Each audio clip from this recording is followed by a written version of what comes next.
சொந்தமில்லாத இரவுகள் சோகத்தை மட்டுமே தருகிறது. சத்தமில்லாத நிமிடங்கள் நித்தம் நித்தம் கொள்கிறது. தீ மூட்டப்பட்ட மெழுகு போல உருகிக் கொண்டிருக்கிறேன் ஒரு உறவை நம்பியதால்.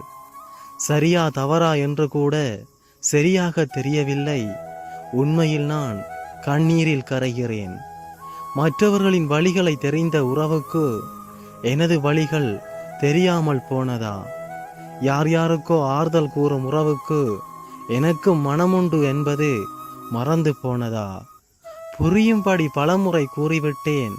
புரியாத மொழியைப் போல எனது கதை கடந்து போகிறது. இந்த இறுக்கமான இரவில் கண்ணீர் சிந்த சிந்த புலம்பிக் கொண்டிருக்கிறேன். நானாய் தேடிய வினைதான் நரகத்தின் வேதனையை காட்டுகிறது. உறங்கிய பின்பு விழிகள் திறக்காமல் இருந்தாலும் நல்லமென்றுதான் நினைக்கிறேன். புரியாத உறவுக்கு எத்தனை முறை சொன்னாலும் புரிய போவது இல்லை.